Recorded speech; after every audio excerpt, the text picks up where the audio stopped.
this is lecture number 7 of GOC second, and in this lecture we will study about the reactions of Grignard reagent, and we will study about some acid base reaction and the addition of HCN or NaCN, and at last we will talk about hydrolysis, the different cases of hydrolysis. So let's start the lecture. देखिए, आपने पहले ozonolysis पढ़ा था,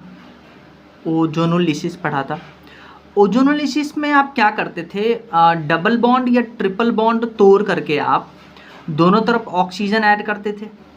तो basically ozonolysis जो है ये basically molecule में मल्टीपल बॉन्ड यानी कि डबल बॉन्ड और ट्रिपल बॉन्ड फाइंड करने के लिए यूज में लेते हैं ओजोनोलिसिस को। ठीक है, तो इस पॉइंट को लिख लेते हैं। So ozonolysis is used to find the position of multiple bond yani double bond triple bond in the molecule. So first we are going to talk about acid base reaction with active or acidic hydrogen, that is preparation of RS type alkane. तो इसके लिए हम क्या करते हैं, आपके पास देखिए Grignard reagent है RMgX। ग्रिग्नार्ड रिएजेंट में आपको पता है ग्रिग्नार्ड रिएजेंट R नेगेटिव देगा। हम ग्रिग्नार्ड रिएजेंट का रिएक्शन करवा रहे हैं HZ टाइप कंपाउंड के। HZ टाइप के कंपाउंड का क्या मतलब है, आपके पास H और Z के जगह OH हो सकता है, OR हो सकता है, OPH हो सकता है, OC डबल बॉन्ड OR हो सकता है, Z के जगह NHR हो सकता है, Z की जगह NR2, C triple bond CR, SH और हेलोजन। यानी कि इन सब केसेस में जो अटैच्ड हाइड्रोजन है, these all hydrogen are active और acidic hydrogen इन्हीं सब केसेस में।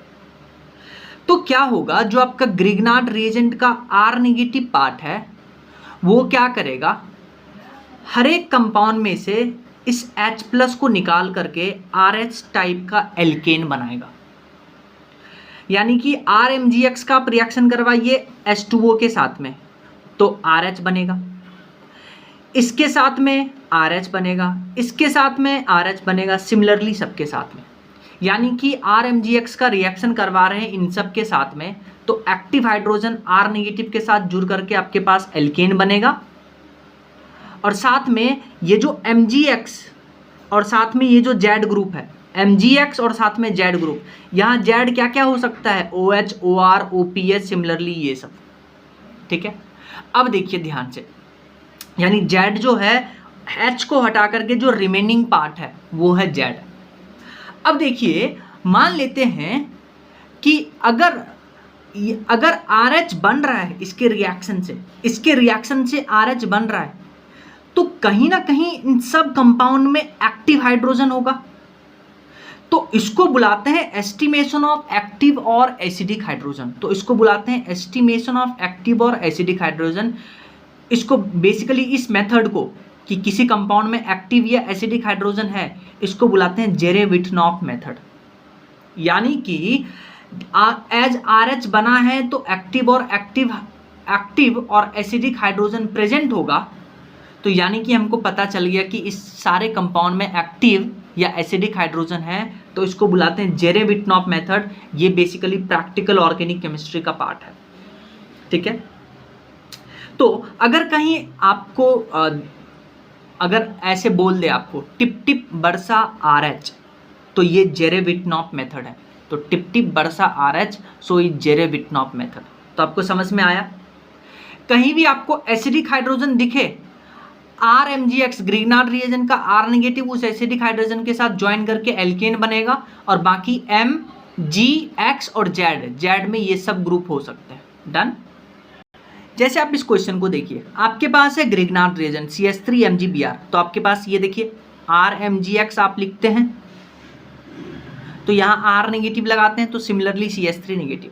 आपके पास पहला कंपाउंड ये है, तो आपके पास ये देखिए ये जो HH है ये है एक्टिव मिथाइलिन। एक्टिव मिथाइलिन मतलब यहाँ CH2 ग्रुप दो C double bond O group के बीच में है, तो इसका जो हाइड्रोजन होता है इट इज एक्टिव हाइड्रोजन।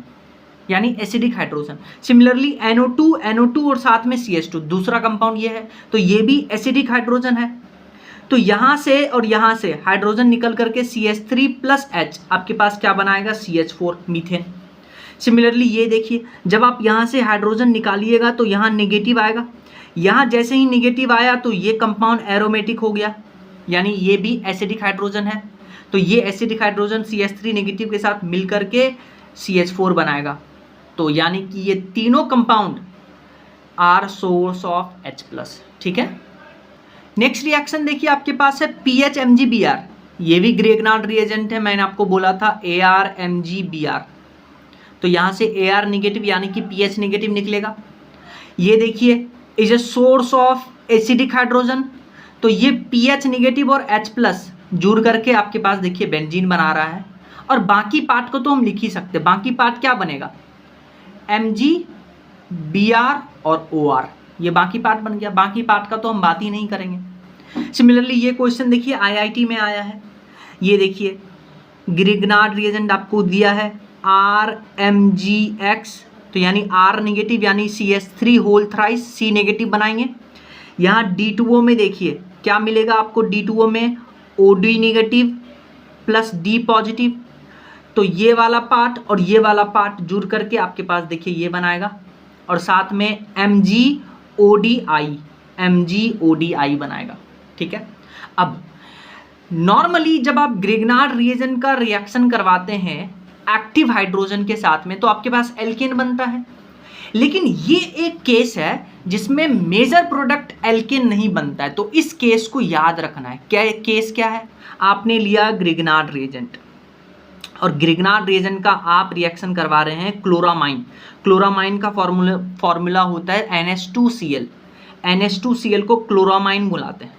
तो देखिए NH2 पर पॉजिटिव चार्ज और Cl पे नेगेटिव चार्ज, ग्रेगनार्ड रिएजेंट से R नेगेटिव मिलेगा, तो R नेगेटिव और NH2 पॉजिटिव मिल करके आपके पास देखिए प्राइमरी अमाइन बनाएगा जो कि मेजर प्रोडक्ट है। तो और यहाँ से देखिए Cl नेगेटिव इसके साथ जुड़ेगा तो MgXCl बनाएगा, और सिंस ये एसिडिक हाइड्रोजन भी इमिट करेगा तो RH भी बनेगा। तो इस केस में मेजर प्रोडक्ट प्राइमरी अमीन बनता है, ना कि एल्केन। तो याद रखिएगा ये केस कि ग्रेगनार्ड रिएजेंट एक ही केस में उसमें एल्केन मेजर प्रोडक्ट नहीं बनता है। जब हम ग्रेगनार्ड रिएजेंट का रिएक्शन करवाते हैं क्लोरामाइन के साथ में तो प्रोडक्ट बनता है RNH2 और साथ में ये मेजर है और साथ में एल्केन बनता है, पर एल्केन माइनर प्रोडक्ट है। तो याद रखिएगा। जैसे आप इस क्वेश्चन को देखिए, इसमें बोला है the number of moles of RMgX consumed, या ऐसे पूछ देगा आपसे the number of moles of RH produced in the given compound. यानी आपके पास दो कंपाउंड है, इसमें से पूछा है कि इसमें से एल्केन कितने प्रोड्यूस होंगे, या आपसे ऐसे पूछ रहा है कि RMgX कितना इसमें रिक्वायर्ड होगा। आपको पता है कि RMgX क्या करता है, यहाँ R नेगेटिव बनाएगा, इसको चाहिए एसिडिक या एक्टिव हाइड्रोजन, एसिडिक या एक्टिव हाइड्रोजन। तो आप इस कंपाउंड में ढूंढिए कितने एक्टिव या एसिडिक हाइड्रोजन है, तो उतना RMgX रिक्वायर्ड होगा, उतना एल्केन बनेगा। तो देखिए ये एक एसिडिक हाइड्रोजन, ये एसिडिक हाइड्रोजन नहीं है, फिर ये एक एसिडिक हाइड्रोजन, ये भी एक एसिडिक हाइड्रोजन, ये भी और ये भी, तो टोटल 1 2 3 4 5 5 मॉलिक्यूल 5 मोल RMgX का चाहिए, या ऐसे बोल दे 5 मोल RH का बनेगा। सिमिलरली ये जो कंपाउंड है आपके पास, इसको बुलाते हैं ग्लिसरॉल या ग्लिसरीन। तो इसमें देखिए 3 एसिडिक हाइड्रोजन है, तो 1 2 3, तो इसमें 3 RMgX से मोल रिक्वायर्ड होंगे, या 3 RH मॉलिक्यूल बनेगा। ठीक है, अब हम बात करेंगे न्यूक्लियोफिलिक एडिशन रिएक्शन। तो ध्यान से सुनिए न्यूक्लियोफिलिक एडिशन रिएक्शन क्या होता है। जो न्यूक्लियोफिलिक एडिशन रिएक्शन है ये बेसिकली कार्बोनिल कंपाउंड देते हैं। कौन से compound, carbonyl compound. Carbonyl compound, carbonyl compound कौन से कंपाउंड होते हैं, हाँ एल्डिहाइड और कीटोन को हम कार्बोनिल कंपाउंड बुलाते हैं। एल्डिहाइड और कीटोन को हम कार्बोनिल कंपाउंड बुलाते हैं। तो देखिए कार्बोनिल कंपाउंड में एक C double bond O group present होता है। ठीक है, अब ध्यान से देखिए, ये जो कार्बन है दिस इज sp2 कार्बन, और मैंने आपको बोला था कि जब भी C डबल बॉन्ड O आपको दिखे तो this will be polar pi bond, polar pi bond. तो यहाँ पे क्या होगा, ऑक्सीजन ज़्यादा इलेक्ट्रोनेगेटिविटी इस पाई बॉन्ड को अपनी तरफ अट्रैक्ट करेगा, तो यहाँ पार्शियल नेगेटिव चार्ज और यहाँ पार्शियल पॉजिटिव चार्ज। तो अब आप क्या करिएगा, एक न्यूक्लियोफाइल लेके आइएगा, इस न्यूक्लियोफाइल का यहाँ अटैक करवाइएगा। तो देखिए ये न्यूक्लियोफाइल यहाँ कितना आसानी से अटैक कर सकता है उसके बारे में बात करते हैं। ध्यान से सुनिए, अगर इस कार्बन पे ज़्यादा पॉजिटिव चार्ज होगा यानी न्यूक्लियोफाइल ज़्यादा अट्रैक्ट होगा, पहली बात। दूसरी बात ये है कि अगर आपके पास यहाँ जो दो बॉन्ड मैंने खाली छोड़ा है, यहाँ पे बल्की ग्रुप अटैच है, तो न्यूक्लियोफाइल को कार्बन पे अटैक करने के लिए वो स्पेस नहीं मिल पाएगा, यानी कि बल्की ग्रुप जो है वो न्यूक्लियोफिलिक एडिशन रिएक्शन, देखिए न्यूक्लियोफाइल ऐड हो रहा है इसलिए इसको बुलाते हैं न्यूक्लियोफिलिक एडिशन रिएक्शन। तो बल्की ग्रुप कहीं ना कहीं NAR को अफेक्ट कर रहा है। दूसरा पॉइंट यानी स्टेरिक हेड्रेंस की बात करेंगे।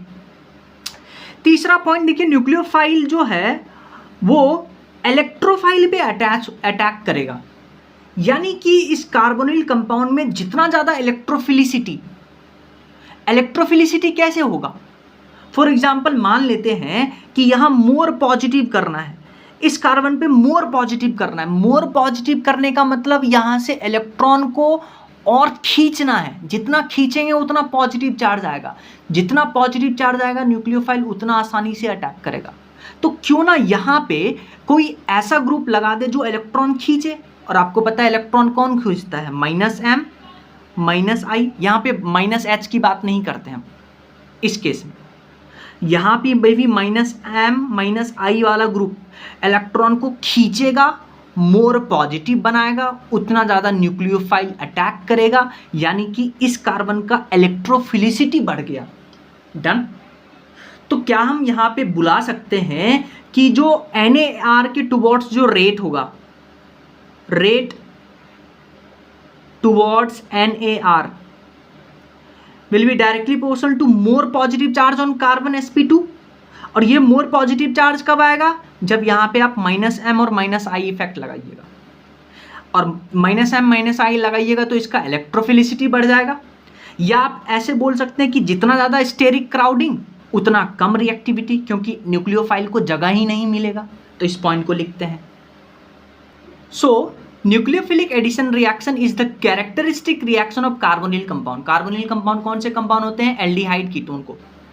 तो देखिए reactivity towards NAR directly proportional to positive charge on sp2 carbon, और ये पॉजिटिव चार्ज कब बढ़ेगा, जब आप डायरेक्टली इसको अटैच करवाइएगा इलेक्ट्रॉन विड्रॉइंग ग्रुप से यहाँ पे, और इन्वर्सली प्रोपोर्शनल होगा इलेक्ट्रॉन डोनेटिंग ग्रुप, क्योंकि इलेक्ट्रॉन डोनेट करेगा तो पॉजिटिव चार्ज कम हो जाएगा, तो न्यूक्लियोफाइल कम अटैक करेगा। और directly proportional to electrophilicity of carbonyl compound, ये कब आएगा, इसी से। और स्टेरिक क्राउडिंग बढ़ाइएगा, यहाँ पे बल्की ग्रुप, तो न्यूक्लियोफाइल कम अटैक होगा, तो यानी स्टेरिक क्राउडिंग बढ़ेगा तो रेट टुवर्ड्स NAR कम होगा।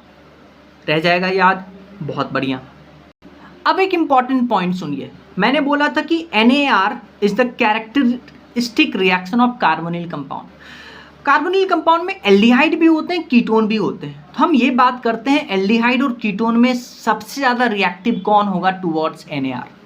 अगर हम एक सिंपलेस्ट एल्डिहाइड बनाने की कोशिश करें तो वो RC⋯OH होगा, और कीटोन की बनाने की कोशिश करें तो RC⋯OR। अब ध्यान से सुनिए, यहाँ पे आपको मोर पॉजिटिव लाना है, तभी न्यूक्लियोफाइल उतना आसानी से अटैक करेगा, NAR का रेट उतना ज़्यादा होगा। अब देखिए ये जो R है ये +I इफेक्ट शो करेगा, यहाँ पे एक ही +I इफेक्ट, यहाँ पे दो +I इफेक्ट शो करेगा, यानी कि ये आपका क्या है, कीटोन है, और ये आपका क्या है, एल्डिहाइड है। तो +I क्या करेगा, इलेक्ट्रॉन डोनेट करेगा, इस पे इलेक्ट्रॉन की कमी है, तो इलेक्ट्रॉन और हमको कम चाहिए और पॉजिटिव चार्ज चाहिए ताकि न्यूक्लियोफाइल अटैक कर सके, पर यहाँ इलेक्ट्रॉन डोनेट करके उसके पॉजिटिव चार्ज को कम कर रहा है। यहाँ पे एक प्लस आई, यहाँ पे दो प्लस आई, तो यहाँ और ज़्यादा पॉजिटिव चार्ज को डिक्रीज करेगा। तो यानी कि एल्डिहाइड का रेट टुवर्ड्स NAR ज़्यादा होगा कीटोन से। ये पहला पॉइंट। दूसरा पॉइंट देखिए, एल्डिहाइड में ये बल्की ग्रुप पर ये बल्की ग्रुप नहीं है, पर कीटोन में दोनों बल्की ग्रुप, यानी कि अभी मैंने आपको बताया था कि स्टेरिक क्राउडिंग बढ़ता है तो NAR का रेट कम होता है, यानी वापस से एल्डिहाइड का रेट कीटोन से ज़्यादा। ठीक है, सो जनरली एल्डिहाइड का रेट टुवर्ड्स NAR कीटोन से ज़्यादा होता है। क्यों? क्योंकि यहाँ पे मोर पॉजिटिव चार्ज है एल्डिहाइड में ऑन sp2 कार्बन एलेक्सा, और यहाँ पे एल्डिहाइड में लेस क्राउडिंग है, लेस स्टेरिक हिंड्रेंस है, इसीलिए एल्डिहाइड का रेट टुवर्ड्स NAR कीटोन से ज़्यादा होता है। जैसे आप ये क्वेश्चन करिए, इसमें बोला है arrange in reactivity orders towards NAR, तो पहले आपको देखना है कि एल्डिहाइड और कीटोन है। तो पहले वाले देखिए, यहाँ पे इस मॉलिक्यूल को बुलाते हैं क्लोरल, जो कि एल्डिहाइड है, और इसको कीटोन है, यानी क्लोरल का रिएक्टिविटी कीटोन से ज़्यादा होगा। और ऐसे भी आप देख सकते हैं कि ये ग्रुप जो है -I इफेक्ट लगाएगा, यानी यहाँ जो पार्शियल पॉजिटिव है यहाँ से और इलेक्ट्रॉन खींचेगा, और पॉजिटिव चार्ज बढ़ेगा, तो न्यूक्लियोफाइल उतना आसानी से अटैक कर सकता है, इसलिए इसका रिएक्टिविटी टुवर्ड्स NAR ज़्यादा होगा इससे। फिर आप इस कंपाउंड को देखिए, इसमें आपको CHO यानी कि C double bond O group यहाँ पे है, यानी more positive on carbon more will be the reactivity. यहाँ NO2 क्या करेगा, -MF से इलेक्ट्रॉन खींचेगा, मोर पॉजिटिव, यानी सबसे ज़्यादा रिएक्टिविटी इसका।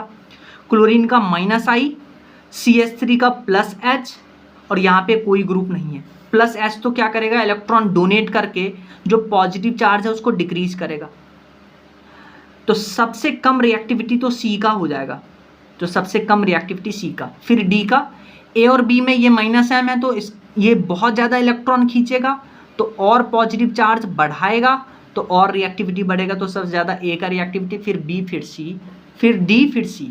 ठीक है, फिर आप देखिए इस क्वेश्चन को, इसमें आपको ये जो 3 पार्ट दिख रहा है आपको, C डबल बॉन्ड O के साथ H, यानी ये तीनों क्या है, एल्डिहाइड है।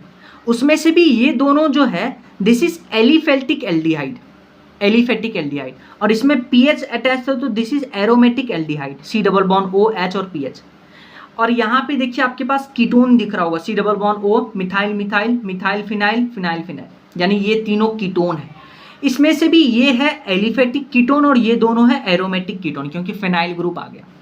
तो पहले तो आप यही बता सकते हैं कि एल्डिहाइड का reaction towards reactivity towards NAR ketone से ज़्यादा होगा। अब आप इस तीनों में चेक करिए, इसमें देखिए CH3 एक बल्की ग्रुप, PH और बड़ा बल्की ग्रुप, यानी स्टेरिक क्राउडिंग बढ़ रहा है, तो रिएक्टिविटी कम होगा, तो यानी सबसे ज़्यादा ये रिएक्टिव, फिर ये, फिर ये। अब आप इस तीनों में चेक करिए कीटोन में।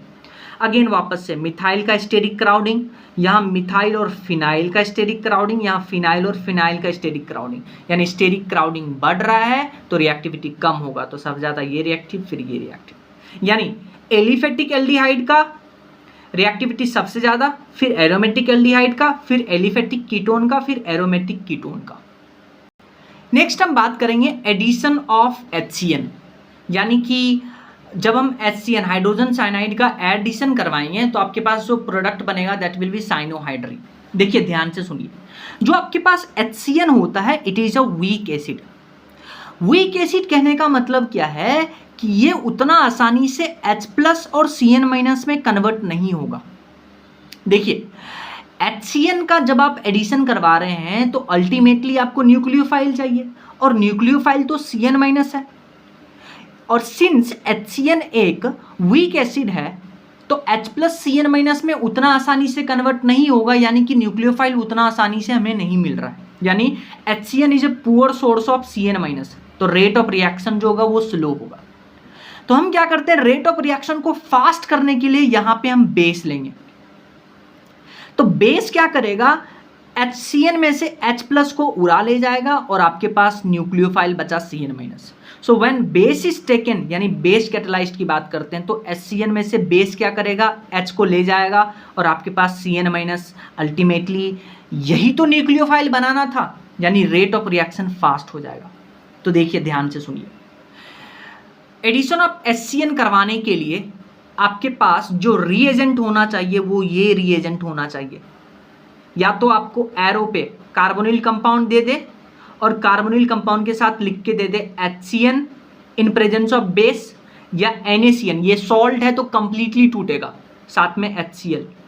तो हम करवाएंगे एडिशन ऑफ HCN यानी फॉर्मेशन ऑफ साइनोहाइड्रिन। अब देखिए कैसे होगा मैकेनिज्म, देखिए मैकेनिज्म में देखिए हम क्या करेंगे, जो आपका HCN है साथ में हमने बेसिक मीडियम लिया है ताकि रेट बढ़ जाए, यहाँ से न्यूक्लियोफाइल मिल गया CN माइनस। कैसे मिल गया अभी हम बात किए थे। और ये आपके पास देखिए कार्बोनिल कंपाउंड है, कार्बोनिल कंपाउंड में इस पाई बॉन्ड को तोड़ करके आप इधर लेके आइए, तो इधर पार्शियल निगेटिव इधर पार्शियल पॉजिटिव, यानी ये CN डायरेक्टली जा करके यहाँ अटैच हो गया और यहाँ पे ऑक्सीजन निगेटिव, तो ये देखिए बन गया CN डायरेक्टली अटैच हो गया, ऑक्सीजन पे नेगेटिव चार्ज। इस इंटरमीडिएट को बुलाते हैं टेट्राहेड्रल इंटरमीडिएट एनाइन। क्या बुलाते हैं, टेट्राहेड्रल इंटरमीडिएट एमाइन। फिर हम क्या करते हैं, वाटर का एडिशन करते हैं, तो वाटर से H प्लस यहाँ जाता है, तो आपके पास देखिए एक ही कार्बन पे OH और साइनाइड है, इसलिए इसको बुलाते हैं साइनोहाइड्रिन। तो देखिए साइनोहाइड्रिन का फॉर्मेशन हो गया, ठीक है। डायरेक्ट मेथड क्या है, डायरेक्ट मेथड अगर आपको कार्बोनिल कंपाउंड दिखे तो ये पाई बॉन्ड तोड़िए, इधर H लगाइए, इधर साइनाइड लगाइए, बस ये डायरेक्ट मेथड है। अब ध्यान से सुनिए, अब जब आपके पास प्रोडक्ट में मान लीजिए रिएक्टेंट में C double bond O A और यहाँ पे A है, ठीक है, C double bond O A और A है, और यहाँ पे आप क्या करवा रहे हैं, HCN साथ में OH निगेटिव, या आपको ऐसे लिख के दे देगा NaCN या साथ में HCl। तो आपको क्या करना है, पाई बॉन्ड तोड़ना है, यहाँ H और CN लगाना है, ठीक है। लेकिन ध्यान से सुनिए, अगर ये दोनों ग्रुप A और A अलग अलग हो जाए, यानी ये A और ये B हो जाए, तो अब आप देखिए एक ही कार्बन पे 4 डिफरेंट ग्रुप, यानी कि ये कायरल सेंटर बनेगा। और कायरल सेंटर जैसे ही बनेगा तो आपको पता है यहाँ पे क्या मिलेगा, आपको रेसेमिक मिक्सचर। तो ये भी याद रखिएगा। अब इस पे हम क्वेश्चन करते हैं, तो क्या लिख सकते हैं हम, if chiral centre formed in product then racemic mixture of cyanohydrin is the product. कैसे, देखिए आपके पास ये कंपाउंड है, यानी कि ये कार्बोनिल कंपाउंड है, डायरेक्ट क्या करना है, पाई बॉन्ड तोड़ना है, यहाँ OH यहाँ साइनाइड लगाना है, लगा दिए।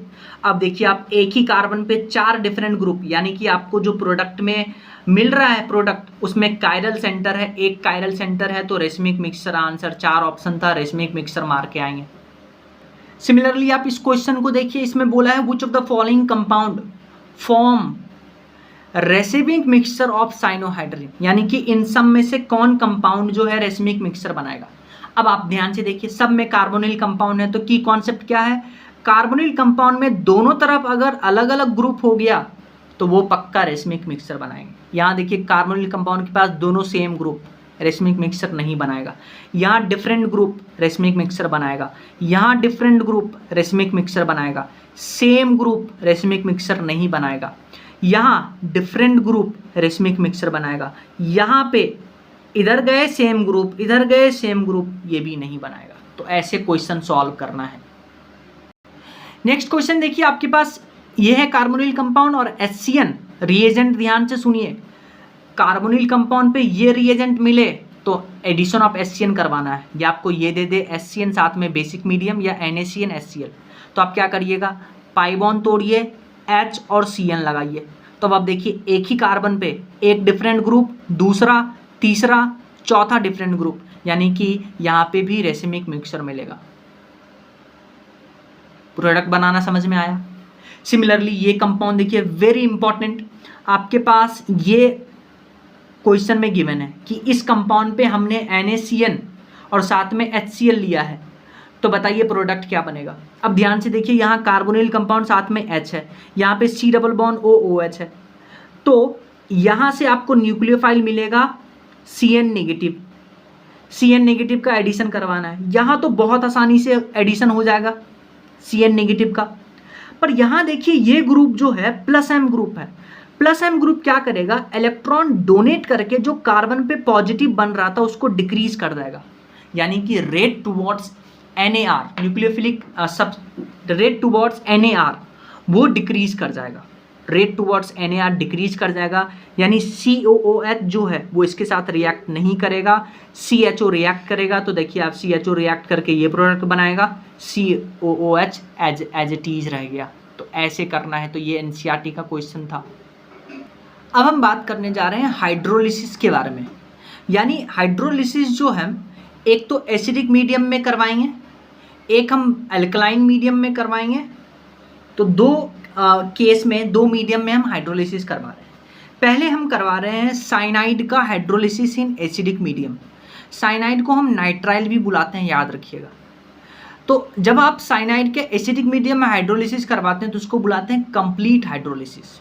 तो ध्यान से देखिए, आपको देगा साइनाइड और साइनाइड पे आपको ये रिएजेंट लिख के देगा H+H2O, H+H2O साथ में हीट, या आपको H3O+ भी डायरेक्ट लिख के दे सकता है। तो आपको क्या करना है, आपको ये तीनों पाई बॉन्ड तोड़ना है, 3 बार इस कार्बन को OH देना है और इस नाइट्रोजन को 3 बार H देना है। तो आपके पास क्या बनेगा, यहाँ से बनेगा आपके पास NH3 और यहाँ से क्या बनेगा, एक कार्बन पे 3 OH, एक कार्बन पे 3 OH और 2 OH में से एक पानी बाहर निकल जाएगा, तो आपके पास कार्बोक्सिलिक एसिड बनेगा। तो आज से डायरेक्ट याद रखिए, साइनाइड का कंप्लीट हाइड्रोलिसिस रिएजेंट याद रखिएगा, कार्बोक्सिलिक एसिड देता है। तो साइनाइड का कंप्लीट हाइड्रोलिसिस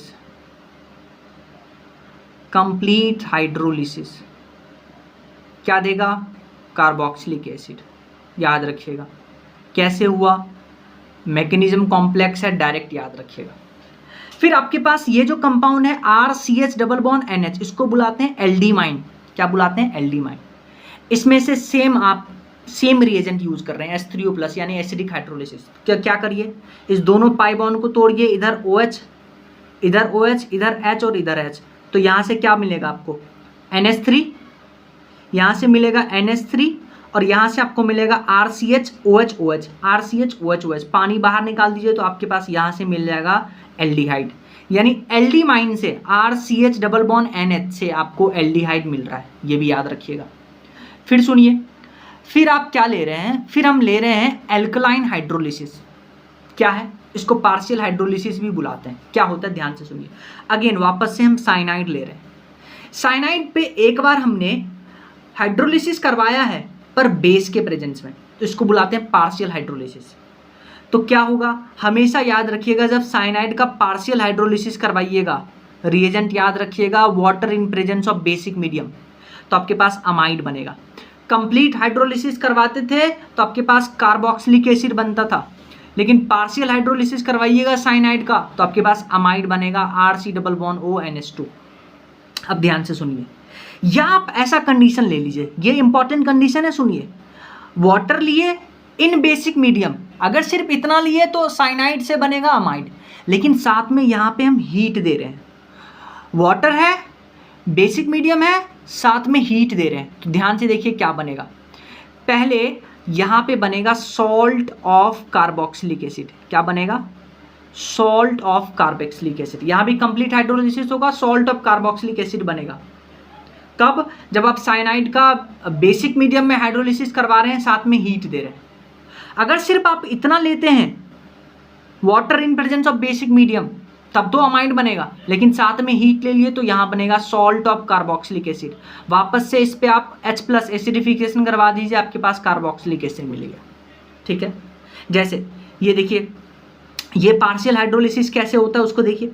यहाँ C ट्रिपल बॉन्ड N था, एक पाई बॉन्ड तोड़िए और यहाँ OH, यहाँ H दीजिए, तो क्या बनेगा, RCOH और डबल बॉन्ड NH।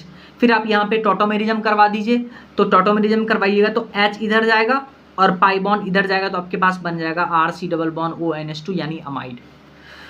मेन बात है आपको रिएजेंट याद रखना है, कब सॉल्ट बनेगा, हीट के दौरान। अगर हीट ना दे तो अमाइड बनेगा। जैसे ये क्वेश्चन देखिए, जेईई मेन 2021 में आया था। इसमें देखिए आपको साइनाइड दिया है, पहला जो रिएजेंट गिवन है H+H2O तो बना A, फिर A पे सेम हम दे दिए H+H2O और साथ में हम दे दिए हीट, तो अब आपसे पूछा प्रोडक्ट। तो देखिए जब पहली बार आप H+H2O डालिएगा तो यहाँ से मिलेगा आपको अमाइड, और फिर अमाइड पे आप ये डालिएगा रिएजेंट तो आपको मिलेगा कार्बोक्सिलिक एसिड RC+OH। अगर आप आइसोसाइनाइड लेते हैं, वापस जेईई मेन का क्वेश्चन है, आइसोसाइनाइड होता है RN+C। तो देखिए ट्रिक क्या है, जब भी आपको साइनाइड दिखे, आपको हाइड्रोलिसिस करवाना है तो आप क्या करिए, इस तीनों बॉन्ड को तोड़िए, N से बनने वाला अमाइन होगा और या उसके डेरिवेटिव, और C से बनने वाला होगा कार्बोक्सिलिक एसिड। तो ध्यान से देखिए क्या करेंगे, आपके पास N+C है, यहाँ पे हम कंप्लीट हाइड्रोलिसिस करवा रहे हैं, आइसोसाइनाइड का कंप्लीट हाइड्रोलिसिस। रिएजेंट याद रखिएगा H+H2O या H3O+। तो क्या करिएगा, N से इधर से बनने वाला अमाइन होगा तो RNH2, और इधर से बनने वाला देखिए HCOH होगा यानी फॉर्मिक एसिड। यानी आइसोसाइनाइड का कंप्लीट हाइड्रोलिसिस आपके पास फॉर्मिक एसिड देता है, तो ये याद रखिएगा, ठीक है।